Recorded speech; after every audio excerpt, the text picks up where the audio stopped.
mayam kawai to rike mayam ngasi video si di YouTube tang natana Facebook animak to ko ai share to jage ayam matam dai video se YouTube ta kat sabne adu mayam ngasi se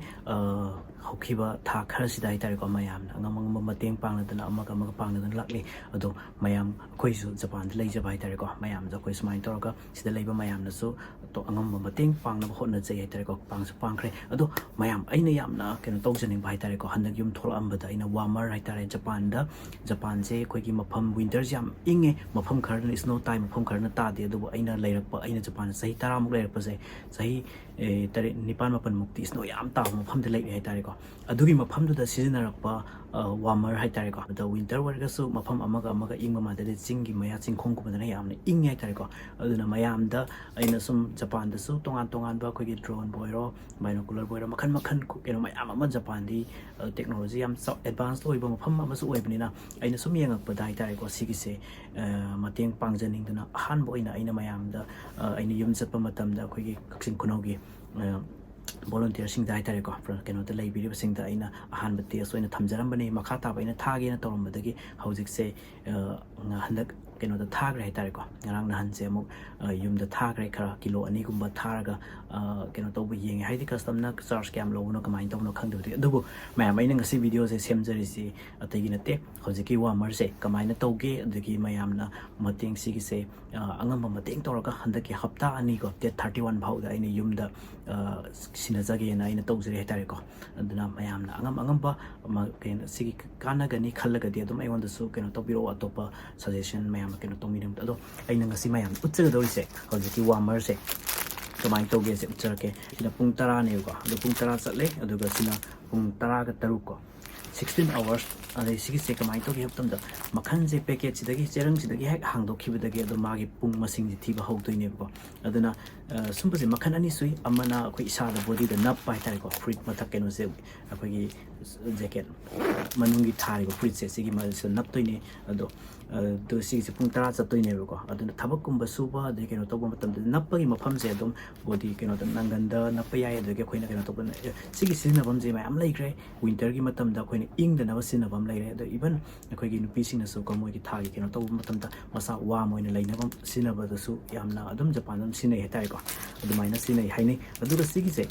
sigi sina nap sina pai da khutna dum kai tare sigi se kamai to ga kana smaina nik kan se sida magi ing bagi keno to ing thara ga smaina nik akan da sagalakani aduga temperature se me average ta 52 degree celsius ne sabe se ko aduga maximum se 68 phau lai amaga tan khenai ko size ki matung ina hai gadra aduna sigi warmer se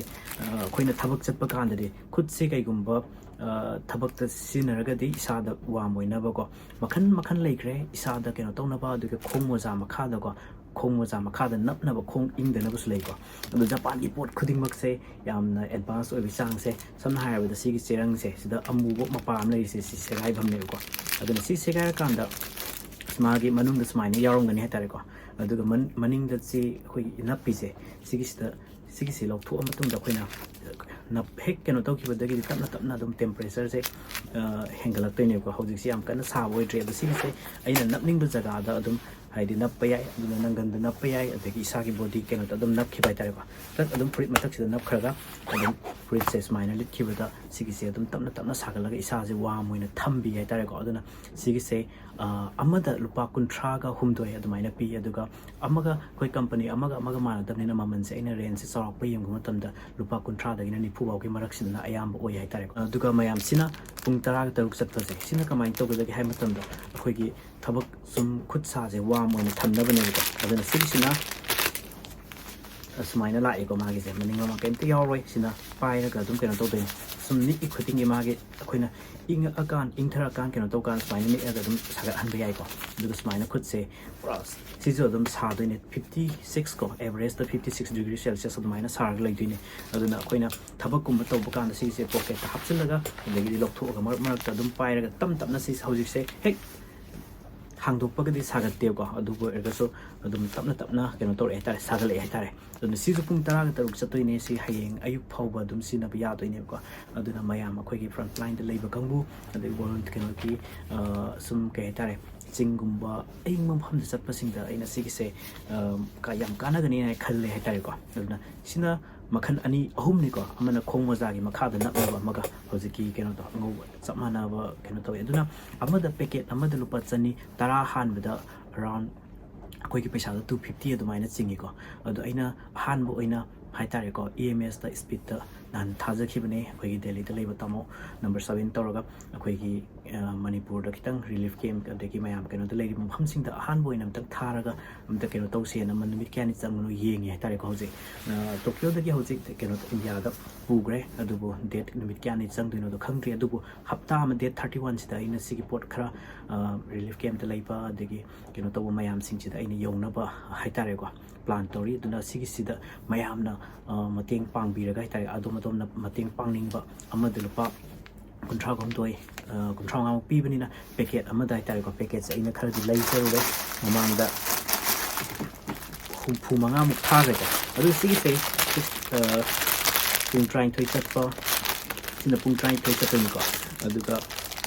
hangdo ko sa Japanese tabudi ire ko mayekse sina na fruit na bani ko pung tara hali aduga pung try to sa tuni ko sina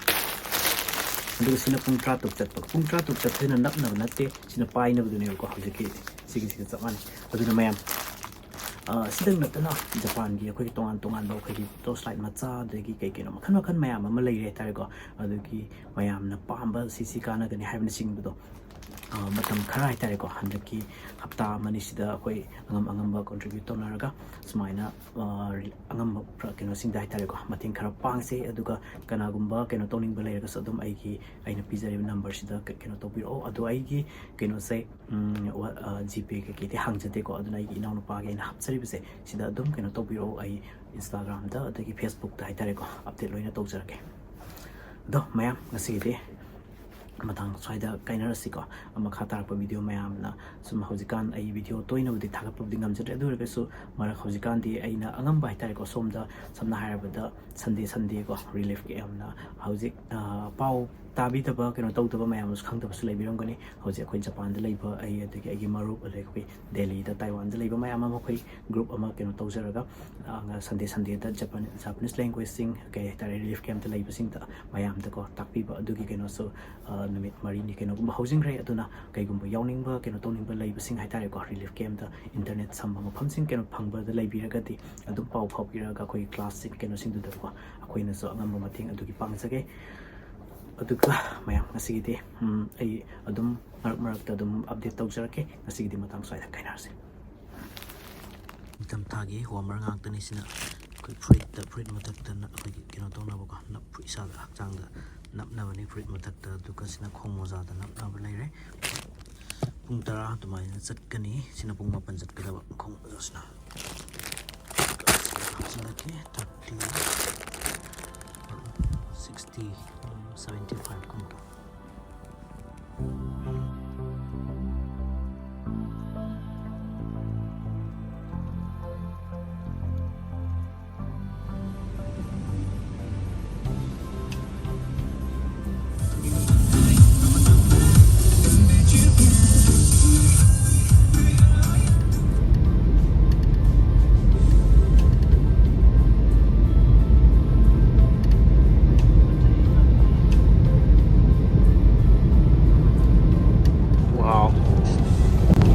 Meitei Meitei snow pai si Meitei